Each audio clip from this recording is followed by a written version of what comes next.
Call the order of the Bartlett Economic Development Commission for the May 12th monthly meeting. Jerry Cabasso. Present. Cecilia Green. Here. Donna Weir. Here. Robert Perry. Here. Nan Matha. Jim Russell. Yeah. Jeff Petro. Tracy Smadilla. Mike Sobel. Here. We have a quorum. Okay. Next item on the agenda would be the approval of the April 14th, 2014 meeting minutes. Any discussion, or do we have a motion to approve? Move to approve. Second. All in favor? Aye. Aye. Motion carries. Next item on the agenda, number 4, would be the Route 59 and Lake Street Tax Increment Financing District. Tony? Thank you, Jerry. I put this item on the agenda following last month's discussion. As you recall, we were discussing the progress on the possible creation of a new downtown TIF district. And at that time, some of the commissioners, I believe Jim Russell and Bob Perry, as well as Tracy Smadilla, were asking some questions about the existing TIF districts. And Jim and I gave a short rundown of the progress or lack thereof in some cases on the TIFs. We had some follow-up questions specifically about the Route 59 and Lake Street TIF, which we essentially summarized as a lack of development since it was created approximately 10 years ago.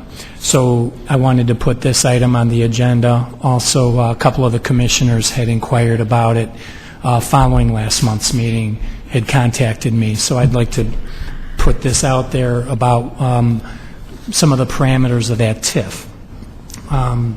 The basics of it, again, was that it was created in fall of 2004, so it's currently scheduled to expire in the year 2027. This is a very widely used economic development tool throughout the country and very prevalent in Illinois. You're always hearing about towns creating new TIF districts or reestablishing or changing them. So this TIF consists of 8 parcels covering approximately 49 acres of undeveloped land.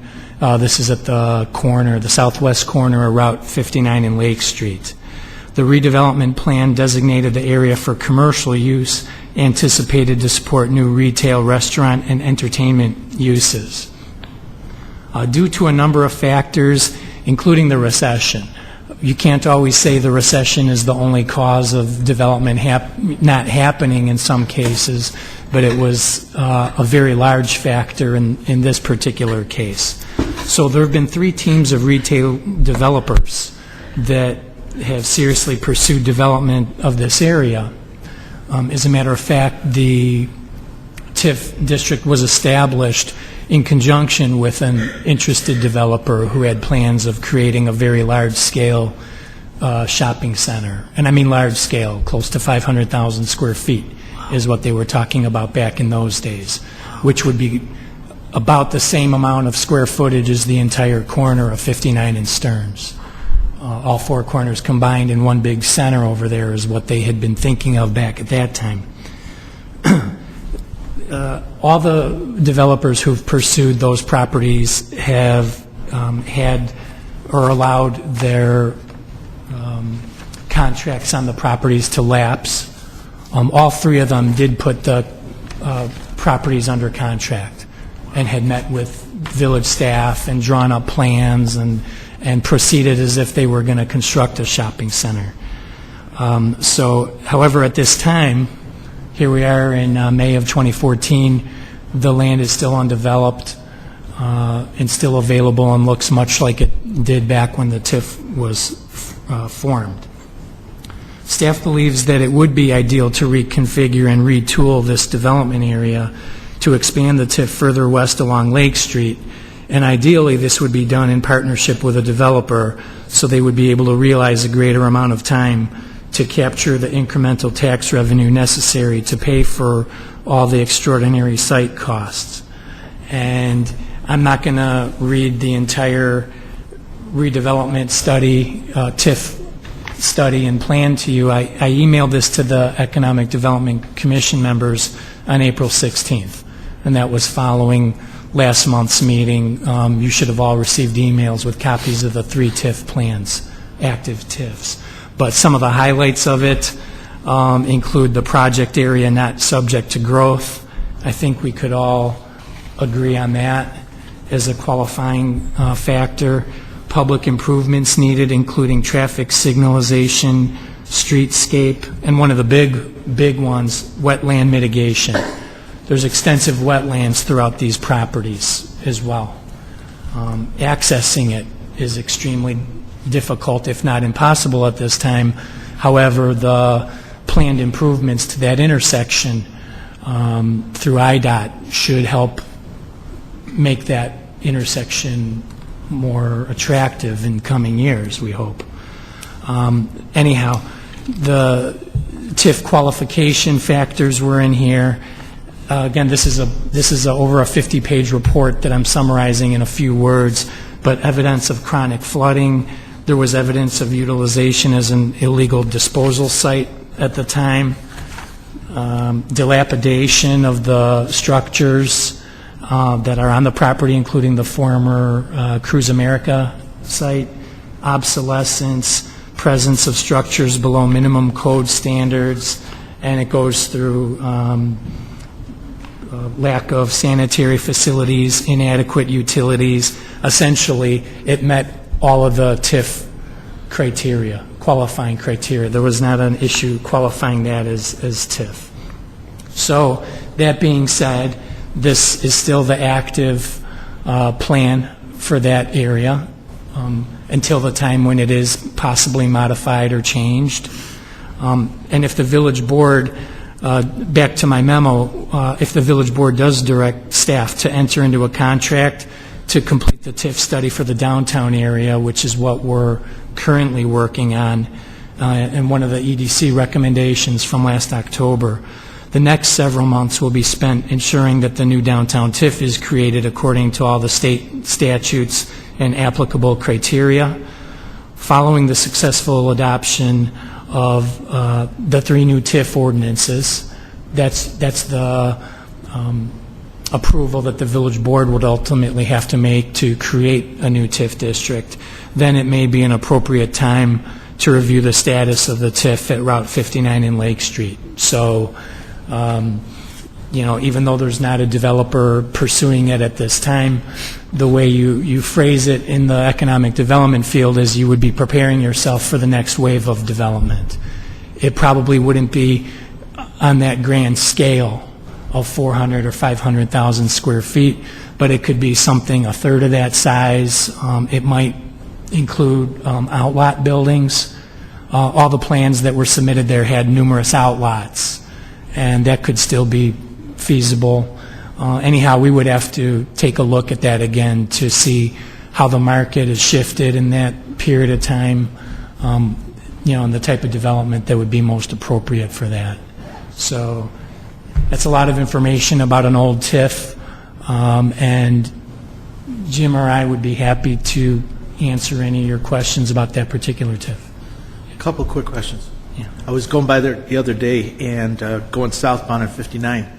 I noticed the sign says a TIF district. Was it always there, or I just noticed it, or is that a recent add-on? It's been there for a few years. Okay. There's that particular property has had a few different brokers represent it, and the current broker for it has represented it, I'm going to say, for a year to a year and a half, and put that sign up there. And previously there was a similar sign from a different broker that actually cracked in half, and there was like half a sign there for about a year. And it used to generate a lot of calls. People would say there's a TIF.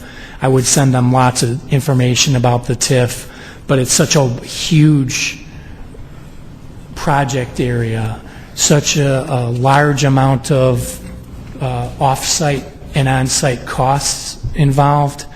I always tell people that's why it's a TIF. But there's only a very small handful of developers in the market now who can take down a project like that might require $4 or $5 million in off-site improvements. So Second. it's not a lot of people out there looking at those kind of projects. Second question, you said the Cruise America, that's the Lake Street where it used to be like the Camping World, right? That's right. So there's, part is on Lake Street, part is on 59. Right. This TIF spans, the corner goes, I don't have the exact square feet, but it spans along that intersection. The biggest chunk of land in the TIF is a 25-acre piece that's mostly along Route 59. Sorry. Emergency alert, I never had that before, sorry. Wow. The third question, that piece on 59, where all the trees are, is that where they were going to put the shopping centers, or were they going to put it on Lake Street? I don't have the site plan, but it would have spanned along that corner, incorporating the properties both on Lake Street and Route 59. Really? Yeah, I mean, it was a plan that it actually exceeded the 49 acres of the TIF and went to another property directly west of the TIF. There's another 10-acre piece of land there, so it was over a 50-acre Did they indicate why they let it lapse, or was it just the economy? Lots of reasons, but the simplest reason was that the key anchors backed out, and nobody would build anything on spec out there at those huge prices. On speculation, they had to have tenants signed, and it's an interesting thing in the retail market. It's not a secret that Kohl's would have been the anchor tenant, but the office store and the sporting goods store would only go if the others went. And once Kohl's backed out of that deal, the sporting goods store and the office supply store both backed out of the deal as well. So there were no tenants. My last question. Yeah. You talked about retooling the TIF. Would that be like making a new TIF, or can you just take the existing TIF and change some parameters? You can do either, depending on if and when this transpires. It's going to be a timing issue. So even extending it from 23 to 35, that's one option. But another option is really killing the TIF in essence and doing a new TIF study and figuring out which properties, seeing if it could extend even across Lake Street to the former Able RV site. Seems like a good candidate to be included in a TIF as well. And there's another 10-acre site we used to refer to as the Martino property, but it's become bank-owned, and it's also contiguous to the TIF. That's the 10-acre piece I referenced. And so it could become bigger. The large site I referenced also on Route 59 is mostly wetlands, and I'm just going to say it's not a willing seller. So a large portion of that TIF hasn't sold, or it's overpriced, one and the same. So it might be realigned further along Lake Street rather than Route 59. Thank you. You're welcome. Is the car dealership, the new car dealership that they're building, is that part of the TIF, included in the TIF, or is that Streamwood? Unfortunately, that's in Streamwood. Yeah, that's right next to the former RV dealership that was in Bartlett. Okay.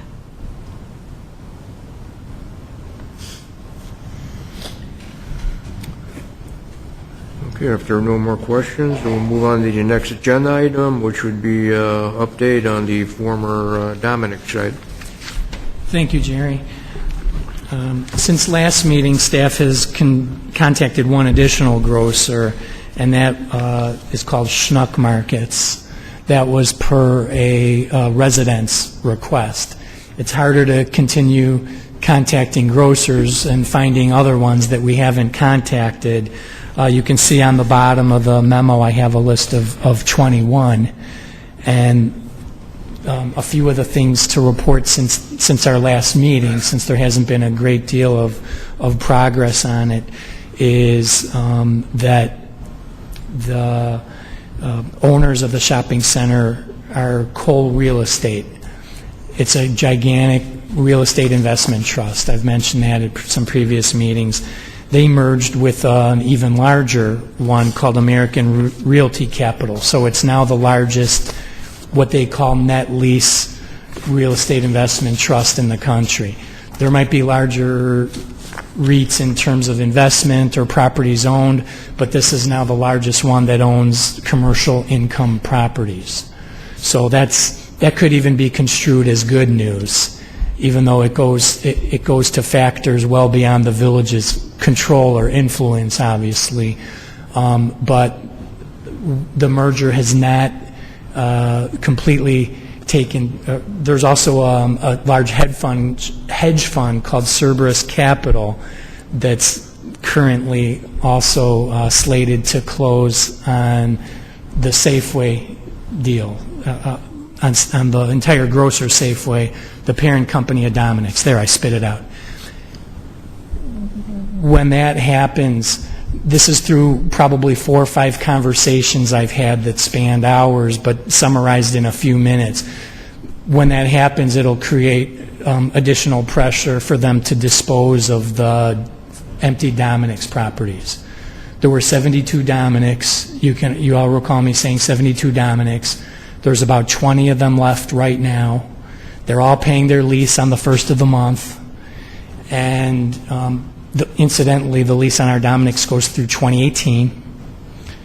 But the purchaser of Safeway I'm told, will not want to have those empty stores paying rent anymore on their books. So what's going on that impacts the Bartlett empty Dominick's as well as the 19 others is that the property owner, the real estate investment trust that owns Stearns Crossing, is in negotiations with Safeway, and then later on I suppose that'll be their parent company, trying to buy out the lease, so to speak. Of course, when Mariano's came in and some of the other grocers, they did cash offers to buy out Dominick's interest. So those were deals done through the grocers. We're in the realm now of dealing with shopping center owners and parent companies. So what our shopping center owner wants to do and what they're trying to do is every other week they're pursuing this in meetings, trying to reclaim their own space in their shopping center, if that makes sense. So they can go ahead and show it to people, rebuild it if they need to, and try to lease it out. Now, I've had conversations with some smaller retailers. They don't want me to really speak of who they are quite yet, but they're in different retail categories besides groceries. And what they would have to do would be to divide the space and completely rebuild them, essentially. I've been quoted prices at $1 million per division. So they're looking, Cole Real Estate's looking at, I was told between $1.5 and $3 million for them to rebuild the Dominick's space. So this isn't happening quickly. It's something that I'm involved with through meetings, phone calls. Somebody asked about trade shows months ago. There's trade shows where I go up right to their booths and ask them what's going on and try to get an update as best I can. Not just for the EDC, but for residents who contact me, village administration, the mayor and village board are very interested in it. We want to get that space back up and running, obviously. And right now it's being held back by Safeway. Without knowing the names, Tony, are they businesses that Bartlett doesn't have right now, or are they businesses that would be coming in that Bartlett already has businesses in the town? The one category, they don't have it all in the town, and it's retail. The other one, you could argue, there's small independent, but these are, I've said before that that particular shopping center lends itself to more national and regional type retailers that we don't have in other areas of the town. And some of the centers do, like there's a Home Depot and there's a new Walgreens.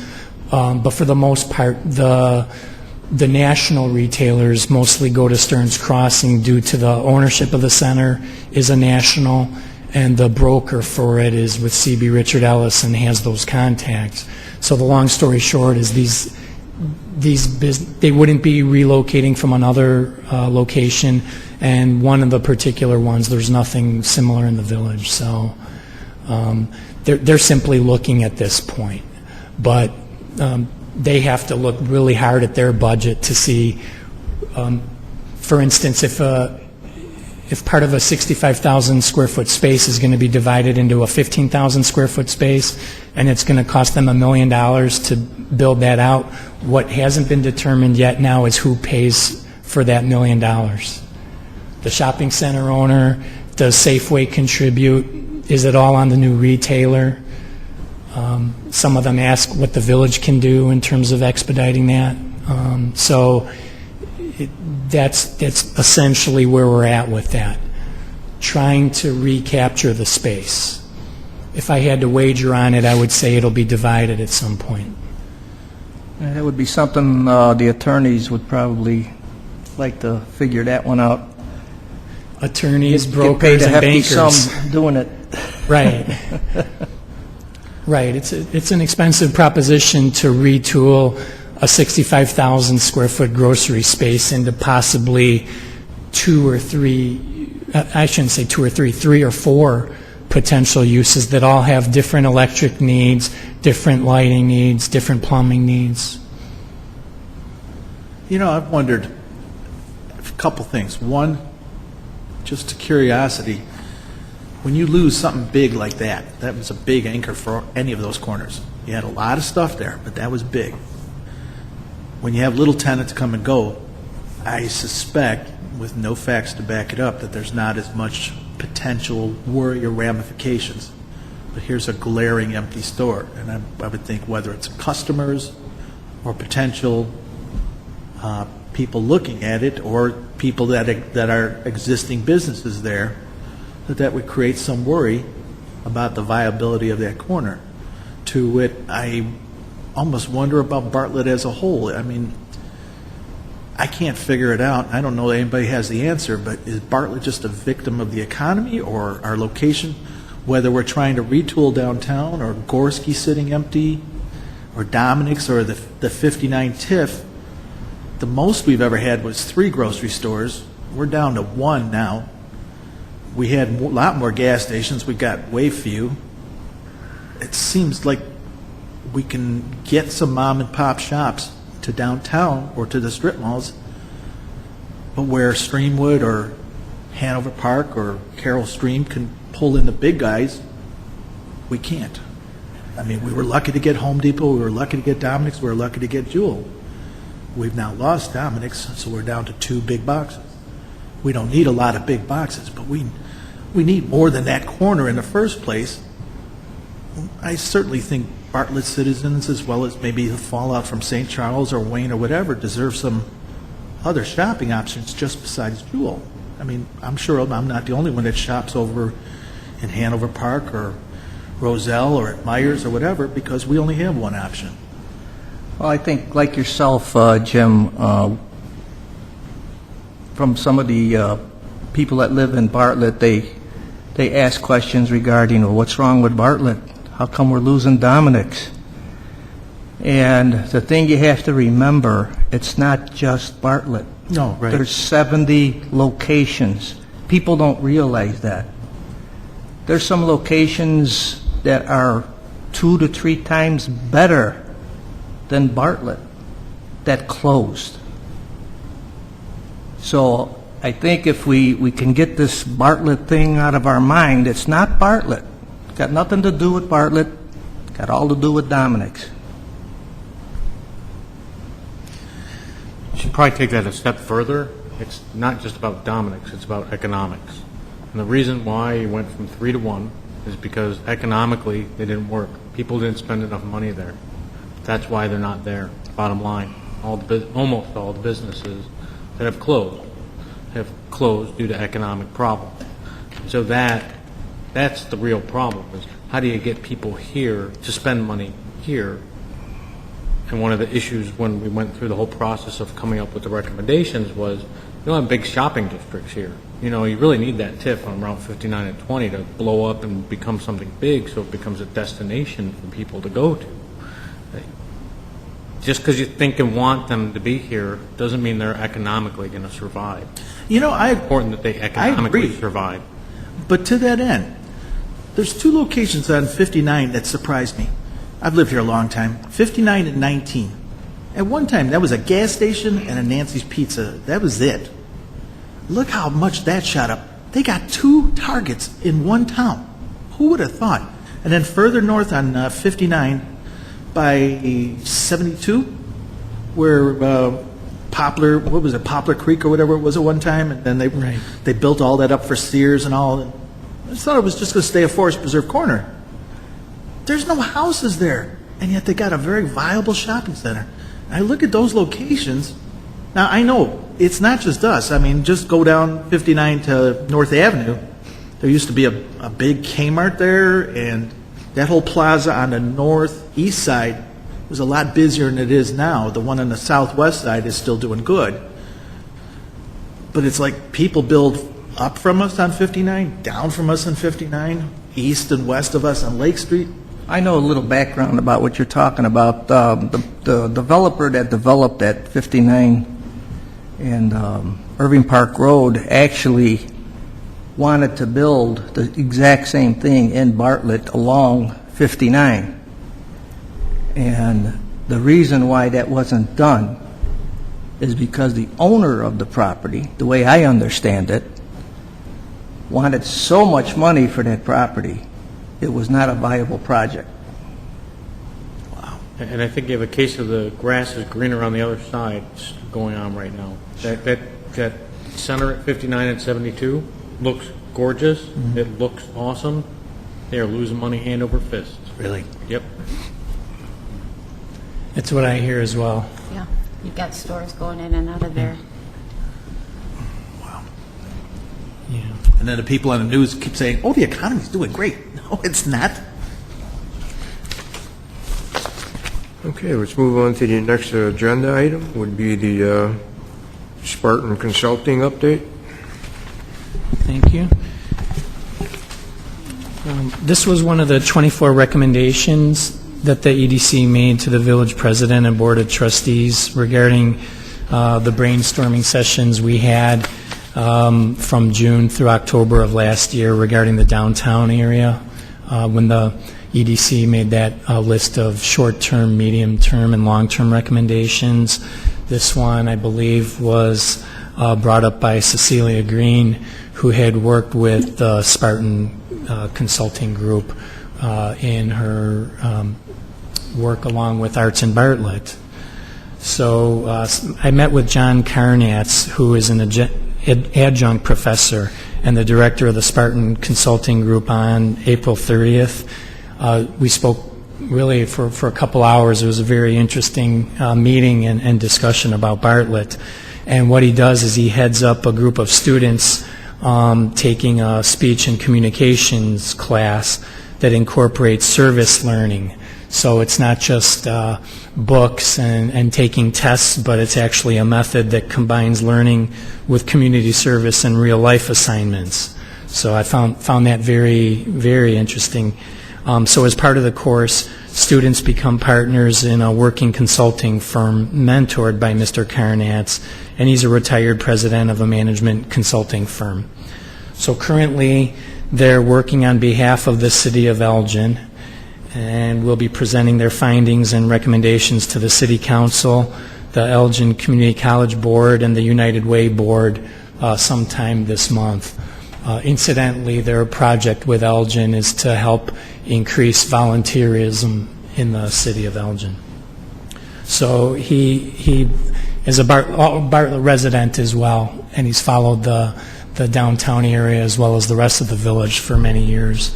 So he will consider taking the village on as a client for the fall semester, which lasts 16 weeks. Class structure and preparation goes on for the first 3 weeks or so of the class. The next 10 weeks or thereabouts are dedicated to the study, working with people in the community or organizations that they're consulting with. And the final weeks are dedicated to their presentation of findings. I mentioned he's a longtime village resident and has excellent knowledge of the downtown's strengths and weaknesses already, and gave some ideas about additional events and perhaps greater use of technology to help promote the downtown. So I will be meeting with him again later on this summer to further investigate working with his group. And I think it sounds promising. He didn't say yes, they'll do it, or no, they wouldn't. But definitely as a resident, it's something I believe he's interested in doing with his group. And I think for more of the specifics of how the process works, I'm thinking Cecilia would probably be more familiar with that than I would. Well, what has to happen, at least it happened for Arts and Bartlett, and I assume it would for any client that they take on. They gather information about prospective clients, people who have approached them or ones they would like to approach, and the class itself makes the decision on who the client for that semester is. So it may be some time before you hear. And then they have extensive interviews with you to try to find out what is your most pressing problem, what could they help you with. And then the students, in our case, we had an unusual situation where many times the students are older people who are re-entering the job market from other industries, who have extensive backgrounds in one area or the other. Our semester was unusual in that there was very young people just starting their college careers. Maybe one or two had done something outside of school. So, you know, it'd be nice for you to know what's the makeup of the class if you decide to work with them. Yeah, we spoke about that a little bit. It was interesting the way he explained it to me. He told me he's been doing this for a number of years. He says the students are, he said about a third, and a third, and he said 1/3 are traditional right out of high school. He said about a third are people perhaps in their 30s or 40s making career changes as well.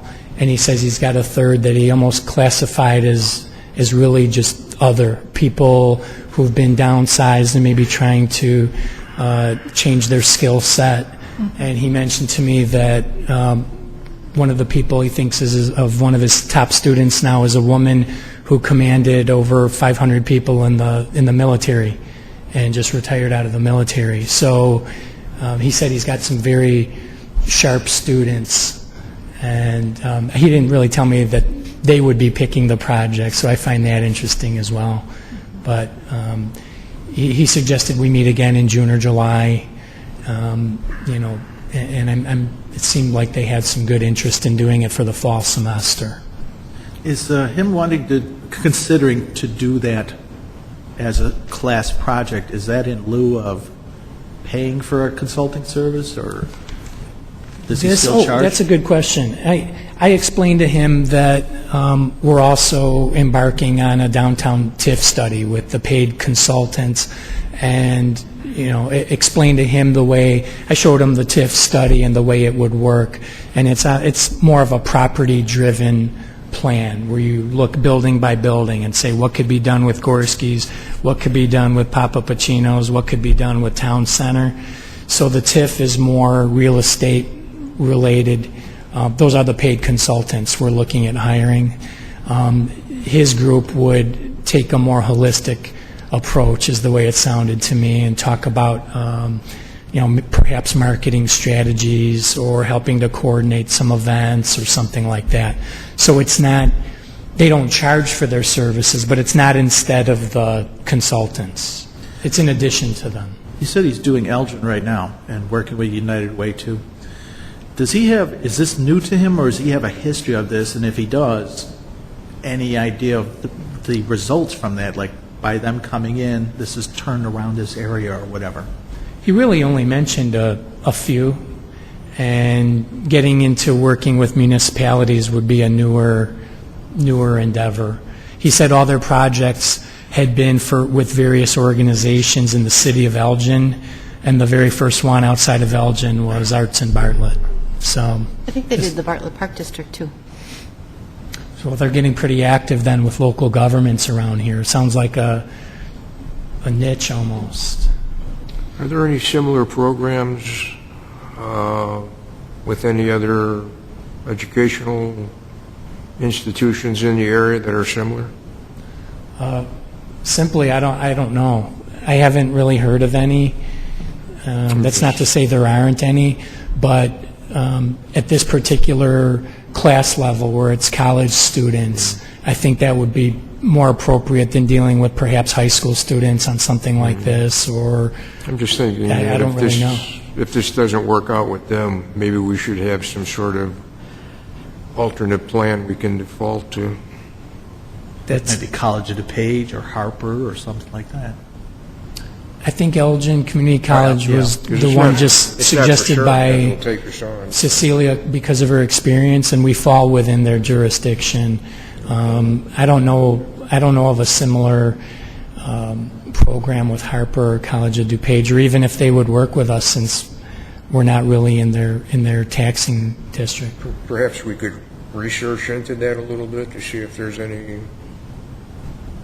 We could certainly research it. Absolutely. option. I got a thought. As especially Streamwood has done a lot of changes, I don't know this either way. Do you guys typically talk to the other towns and say, who have you worked with and what have you found as good things and bad things about, say, working on this corner or on this project? And who could you recommend to us, if anybody, for what we're thinking about doing? We do, as a matter of routine. When it comes to interviewing TIF consultants, we contact other towns. Arlington Heights just embarked on a new TIF study.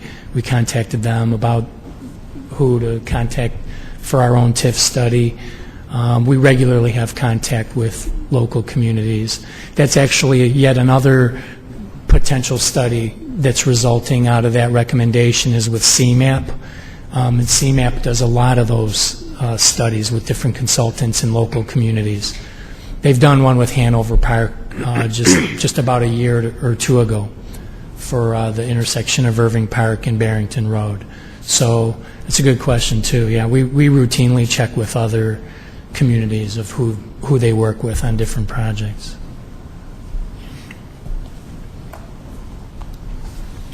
Okay, next item on the agenda would be a visitation report, Town and Country Gardens. Thank you. I'm not going to read through the whole report, but this was a visit that I conducted with Jeff Petro about a month ago, and got the history of Town and Country Gardens. It's for those of you who might not be familiar with it, it's right over about a block south of here in Bartlett Plaza. They took over a location of a long-time Bartlett flower shop called Bartlett Florist. They've been expanding quite a bit over the years. You can see in the report they've been in business for 50 years and in Geneva for 10 years. So they're very well established in the area. Just in the last year, they've purchased 2 additional shops, Schaumburg Florist and another one in Algonquin. So they have 5 locations now. I will ask you to skip to page 2 of this report, because one of this was scheduled when I was at a meeting, actually a Chamber of Commerce meeting about a month ago or so that Ms. Engelman was at, and had several questions. I suggested we meet so we can discuss them a little bit more in depth. And in terms of what we can do, now they're doing pretty well, don't get me wrong, but you can see from the report that buying flowers was also hit during the recession, and she said it wasn't so much in the number of orders, but in the quality and the amount of flowers sold. They might get 500 orders for Mother's Day before the recession, 500 orders now. It's just the orders now might average $35, $40 instead of $60 or $70. we noted that we would be willing to feature her business a few times per year on the Discover Bartlett Facebook page. Those of you who've looked at the page saw that both she and Flowers by Christine, I put both of them on there last week prior to Mother's Day to promote buying local flowers. And so she also asked us to contact her again in May, which we did, to photograph and post it on the page. And also she stated she'd be willing to participate in the coupon insert that we've been putting in the Bartlett letter every year in December, so we can help boost the business a little bit. We've done a few shop local ads too in the last few months where we include her business. The thing I wanted to talk about was just the last couple paragraphs, because she said she had no issues with the village or the local fire department or anything like that. She explained to us about how most flower orders now originate online, which I don't think would surprise anybody. She said 50 to 60%. I did a Google search that said Bartlett flowers and something like florists in Bartlett before I met with her. I printed it out. When you're on a Google search, the top searches that you're shown now, the results are the sponsored ones you see up top. She explained that those capture a very large amount of the sales, including right down the block at her business. So she calls these order gatherers, and they typically take about a 20% fee, and they send their orders to a local shop such as Town & Country. The online prices are lower than if you walk in or call Town & Country directly. Thus, their profit margin is greatly reduced. She showed us an invoice for a $30 order that came in through one of these search engines, and $6 went straight to the supply engine, leaving her with $24 to make a rather large flower arrangement and deliver it here locally. So the issue, she called it truth in advertising, and said, that the state of Illinois needs to do something about a greater truth in advertising or stronger truth in advertising laws. We discussed that quite a bit. So many people do so many of their purchases online, and she pointed out to us that a couple of the top order gatherers, I didn't put the name of it down, one of them doesn't have any physical location at all. I can't remember the name of it. I think it was, I'm sorry, I can't remember the Tony, name of it. did you say that she contact anybody in the state of Illinois? Well, she has 5 different locations, and she's fairly active in the Kane County area. Hasn't contacted anybody yet. What we did was we together were searching a little bit about, well, who would have some jurisdiction over this. It's a runaway giant ordering flowers and everything else on the internet. It's not something the village can really, I'm going to say we can't really do anything about. I know a little something about that, and it's an issue that's real big all the way up to the White House right now. It's a big thing that they're resurrecting again called net neutrality. I'm sorry, called what? Net neutrality, like internet neutrality. What it means is fairness to everybody. Somebody with big bucks like a Comcast or whoever, not pointing Comcast out, just an example, in theory could say, you get priority business because you're paying us a lot of money or you're a big customer, versus me or Jerry or anybody, we might get lesser service because we're not paying. And a lot of people, Facebook, Google, Twitter, your average citizen says, we want net neutrality. And it's a wild frontier. There's still not a lot of laws in place to that end. And it's not flowers, it's everything. You have to be very internet savvy when you're having your business represented on the internet because of exactly what you said. People by their nature, being used to Googling everything, when they're looking for something, as long as it makes sense, those first couple entries, that's what they're looking at first. They don't want to look through 50 entries. Those top ones, it says in fine print, but nobody reads the fine print. Those are paid, like you said. So whether it's flowers or car parts or whatever, those get clicked first. Who controls that right now is not really jurisdicted, and so somebody, a local florist, can suffer, because I've looked up other things too, and it'll be like, oh, but this is in Bartlett. And the reality is, it's not. It's just how somebody's been very creative using the internet to their advantage to steer the business to them. And somebody like these flowers people, they take a big hit. They do. She pointed out to me that just from the flower business alone, we all know the fiscal woes of the state of Illinois. And what she was saying was that if the state could even pass some measure to help with this fairness, or to help direct some of the sales tax to the state of Illinois instead of to a high-tech business in Silicon Valley, that could help patch some of the state's fiscal woes, and which I think we all would agree with that. How that can come about is something I really can't answer. We talked about it quite a bit, that it's a big issue here. And I'm guilty of that myself, of looking in a store at a product, going home and price it out, and if I can find it for $10 cheaper somewhere else, I'm going to buy it for $10 cheaper online. I think Amazon is probably the biggest user that most people are using now. They got a $79 fee. They call it something, but you get free delivery within 2 days. No charge. What's no that service to? Which one is that? I'm sorry. Amazon. That's on Amazon Flowers. I think it's called Amazon Prime. Prime, yeah. Prime, that's it. Amazon Prime. You pay $79 up front. It might be $100 now. And you get free delivery, no charge, within 2 days.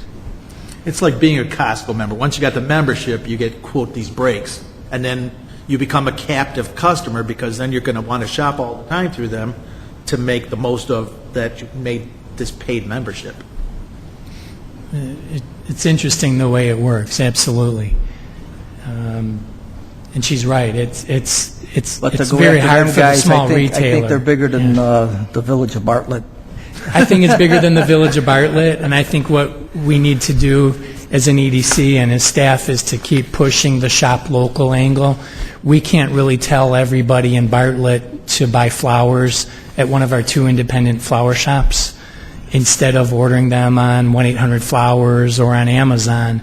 But if we keep promoting that shop local, running these ads that we've done in some months that list out all the local mom and pop places, it doesn't have the popularity that it had a year or 2 ago, but remember the 350 project? Shop at 3 businesses every month local and spend $50 local.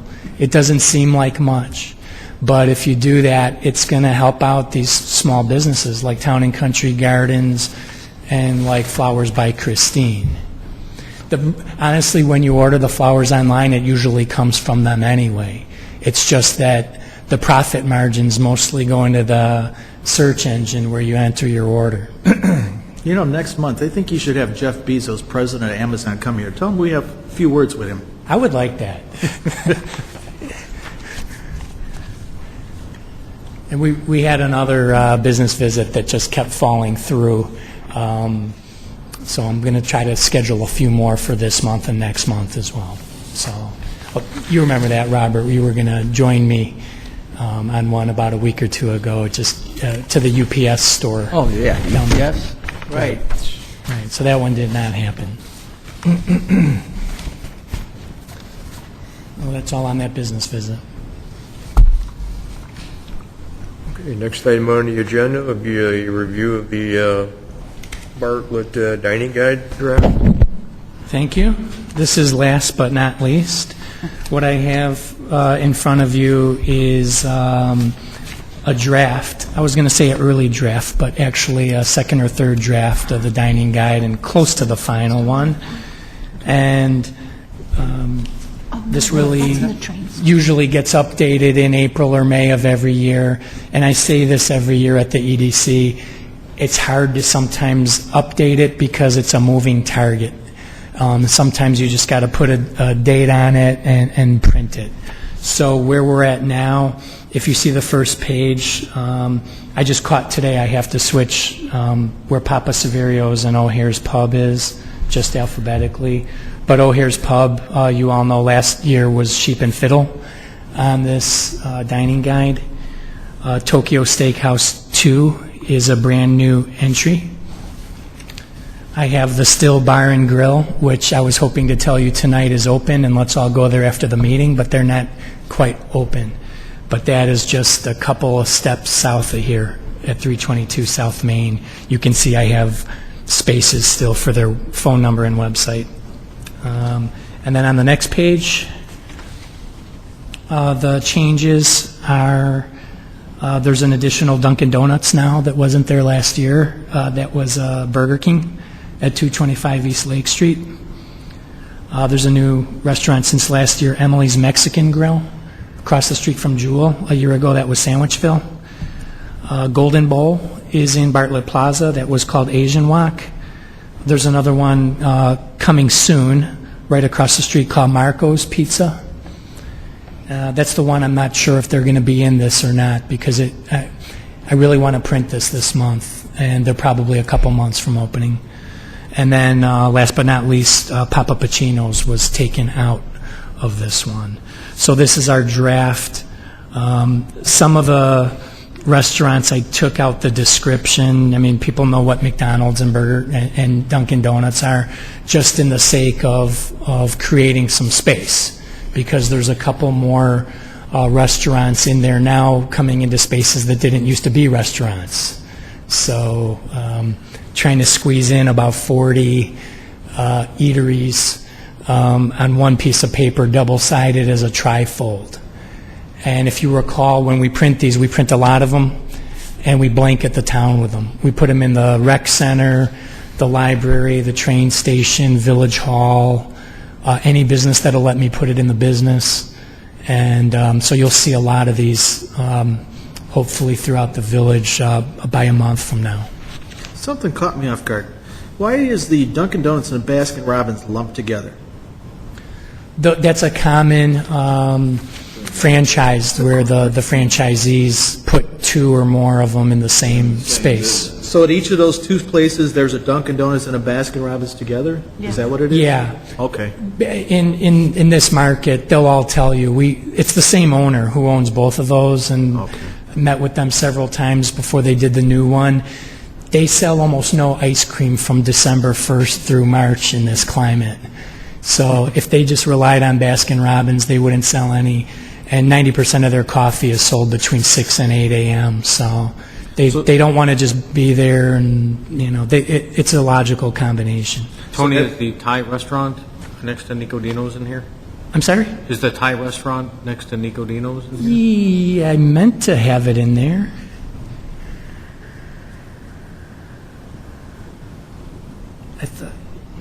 Oh my goodness, I think, good catch. It was in there, and then somehow it must have fallen out. That's called Thai Season. Mm-hmm. Thank you. No problem. And is Berlin's Scoops and Maddie's Sips now called Urban Oasis? In that particular business, it really has two names. Oh. And if you go there at certain times to purchase children's clothing or something, I think it would be rung up under Urban Oasis. And that's the name that is on the business license for the portion of the business that serves ice cream and coffee. So, Brolin Scoops and Manny's, yeah. It's really more like two businesses in one little location.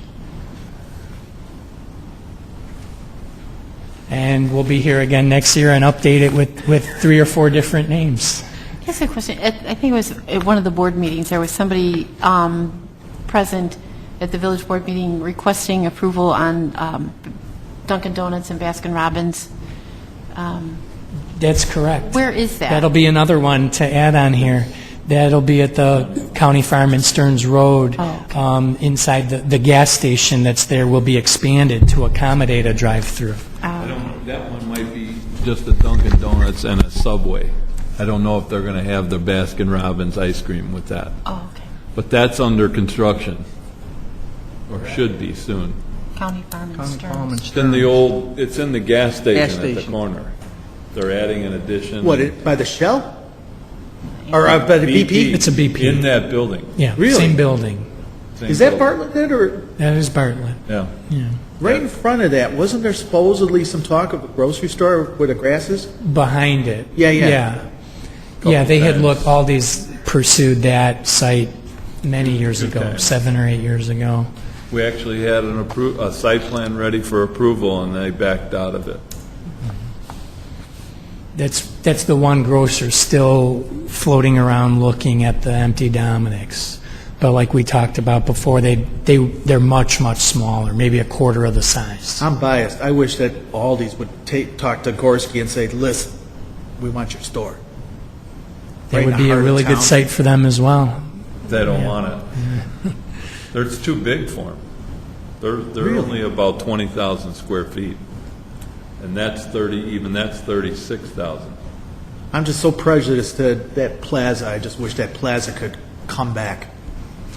That's part of the TIF plan. Yeah. I mean, it's not going to happen Without it. quickly, and as Jim said, it wouldn't happen without some TIF money to help rehab it. So whoever owns Dunkin' Donuts, they like Bartlett.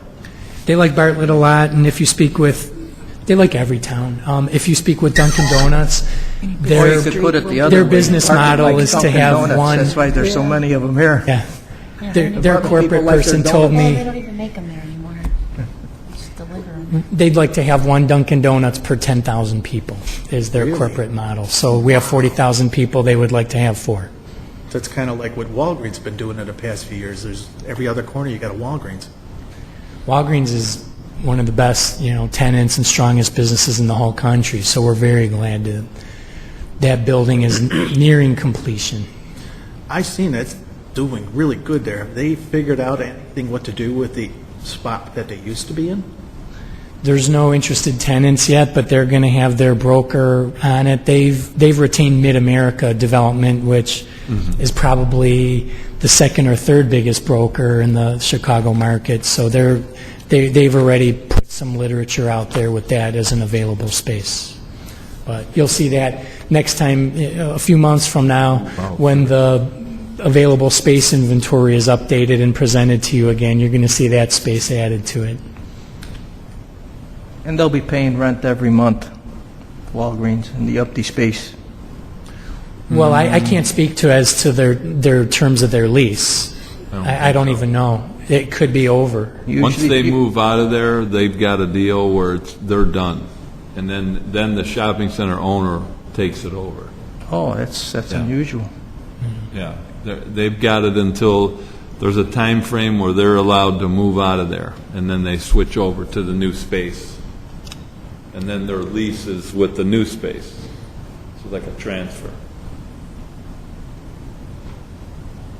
So basically, for the foreseeable future, whether it's that shopping center down there or Gorski's Plaza or downtown, for the near future, not too much is kind of in the works. Just basically trying to backfill Dominick's is the bigger priority right now. That's a big priority, that's correct. And there's other spaces not as high profile, but like you're talking about, where the Walgreens is now, the space where Tuesday Morning used to be located is fairly sizable. We've got plenty of vacancies. We're trying to find the right tenants to go there, and there's fewer retailers expanding now than there used to be. Okay, we can move on to new business now. We could. I just got a few new businesses to quickly tell you about. New CrossFit gym opened in 1235 Humbrock Circle. So that's a fitness and workout training facility in one of the industrial condominium units out there. There was actually one that opened about 2 months ago there. So now there's 2 of them in the business park, but they're a little bit different. CrossFit's more of a fitness cardio type training, whereas the other one was, I would call it a more intensive training where they teach how to handle weapons and self-defense, and that one opened, I think, 2 or 3 months ago. So there's 2 fitness businesses now. I want to mention that because there's more and more businesses in the Brewster Creek Business Park now that are open to the public. It used to be just a lot of warehouses and business-to-business type uses, but now there's a lot of things that your area residents can travel to. board their dogs or practice baseball or go to the vet or learn the art of self-defense. So that's out there. The still, for the third month in a row, I'm going to sit here and say it's coming very soon, and hopefully by next month it'll be open. Really, though, this time, I think by next month they'll be open. And wanted to mention that the small candy shop, the Candy Cottage over in the same building on Oak Street where the Chamber of Commerce has been is located, is relocating to inside Banbury Fair. As Jim mentions, they already did, and I guess their grand opening is coming up in the next week or two.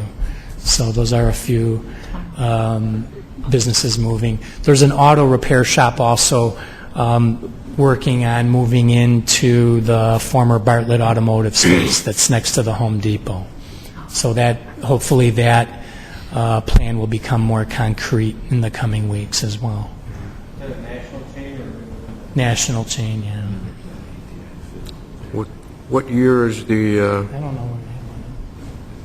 what year is the still planning on opening up? I'm sorry? What year are they going to open up? Signs up. Yeah. Next door there? I would imagine this year. They want to open soon, but I don't know why they're not yet. They have everything in place. I just passed by there this evening, glanced over, and I'm thinking, wow, this is But it's nice in there. grand opening should be imminent, but it doesn't appear to be. You're not going to recognize the place. I walked in Total maybe rebuild. 2 or 3 weeks ago just to inquire. I didn't get a chance to get over there today to ask because I knew it would come up tonight. But the interior looks beautiful. It's a lot of woodworking has been done, so it looks very clean, new wood, and they have somebody who's constructed a whole new bar, as well as the shelving behind the bar. So you'll all be pleasantly surprised You know their and hours? impressed. I'm sorry? Do you know the hours that they're open? I do not know their hours yet. have They a liquor- they yeah. got a liquor license. What brand is a beer? What's that? What brand's a beer? We didn't ask them that. They're going to have a lot of crap. Yeah, we urge them to have some craft beers here because there's not a lot of places. This is where, down the street here? Yeah, we're just down to the next. Now, what about around the corner, at Lucky Jack's? Anything going on over there? I'm going to let Jim take this one away. Lucky Jack's. Lucky Jack's is still empty, obviously, but I've been told by the person who is buying it through a foreclosure that they are closed. They closed on it, and that was about a week and a half. Like selling the property, you mean closed? It went through a foreclosure, so I don't know the technical term when a foreclosure gets bought. I guess it's just like a closing, but that's what they did. And that was about, today's the 12th, that happened on April 30th from the new owners. And they also... So the new owners bought it from the bank? Yes. And I get, when he said the foreclosure just went through, so I'm assuming he closed on it through the foreclosure. They made an offer, the bank accepted it, and they took control of it. That's been about 2 weeks ago when he told me that. They also own the what used to be Papa Pacino's, which hopefully soon will be reopened under the Bartlett Tap name. And they got their new liquor license renewed. They have a permit for doing the remodeling. They did a lot more inside. And I saw the grease dumpster was delivered today, so that's always a good sign. So they can have their dumpsters there. So, and I expect them to open any day now too, reopen. So this new owner then, besides, assume he takes on any liability that there is for code things that he needs to keep up on that building, is he free to just sit on it, or do you think he's going to come to you and say, hey, listen, this is what we're thinking about putting in here, or? Could do a lot of things. I think their intention is to remodel it and open it. Now, they haven't priced it, and they talked about when the TIF is coming along and how soon can we get money out of it, and I said, it ain't happening today, their time frame may, if they're smart, their time frames coincides with the TIF. So that's their indication. Whether they do it, I've been in that building. I won't comment anymore. So it's a historic building, though. So it can't be torn down. It's somebody that has it, they have to keep within the structure, but bring it up to code. If you were to bring it up to a code to where it could be used again, I believe you would have to create some type of, and we've seen a plan for it, Tony and I have, some type of like outdoor decking where there's a ramp system so that you can have handicapped accessibility, because you can't do it in the front anymore. It's just isn't conducive. And we saw a plan that showed a nice multi-level decking on it, lights, bar outside, and bring the handicap ramp up to the back entrance or an entrance in the back. If they follow through on that, that would be beautiful. Be a great outdoor space. I don't know. That's whether they're going to do that or not. When we talked to them before, that was price tagged at like about $100,000, and that's not counting on what you got to do inside of it. So it's pricey. I guess it's like Mike said, it's economics. Is it worth putting that kind of money in to bring it up to a usable, accessible building? I mean, must have saw something in it to buy it. But. Well, the location's nice. Sure. I mean, people see that location. Tony's got people that call him all the time, but these guys got in the bank's foreclosure queue, made them an offer they couldn't refuse. We dealt with the receiver, just like the still. We dealt with the receiver. They sent in, took it over. The guy he's putting a lot of money in there. So, I mean, he's working out the numbers. That wasn't in anywhere near as bad a shape as this one. So, we'll see. Time will tell. Okay, moving on to the next item, last but not least, everybody's favorite agenda item, adjournment. Do we have a Motion to adjourn. motion to What do adjourn? we do about the free parking signs? Are we getting them made? Guess not.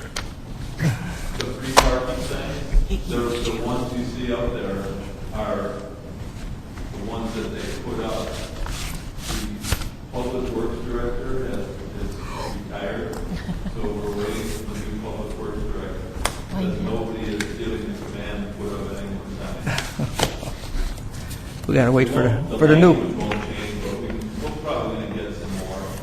That's what we've asked for. And when I asked the old director, he had a stack of things like that needed to be done.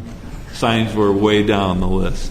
You need a chainsaw artist, one of these people that make cool sculptures out of tree stumps, Yeah. and have going down Prospect the other day, and it was darn near in tears seeing all these stumps over. Have him carve them up into no parking signs for Bob.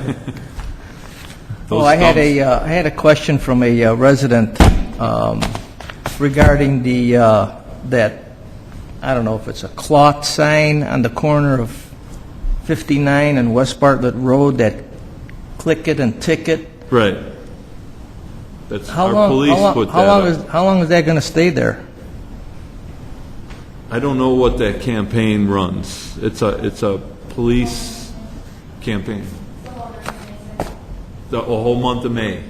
There. It's a month. It's a campaign. The month of May. Yeah, the police do it every May.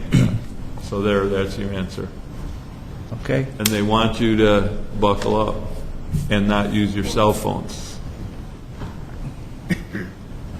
Just circling back to those tree stumps, because those are all emerald ash borer infected trees, they have to be disposed of under the state law. So they just can't use them for anything. They have to be chipped up and sent out to a landfill. I hope Paul finds some trees to start backfilling. Boy, this town looks so different with all these trees gone. There's a program to replace them. They're going to take, as long as you took the trees down, they're going to take that long to replace them. Motion to adjourn. We have a second. I second. All in favor? Aye. Meeting adjourned. Thank you. 8:15 on the dot.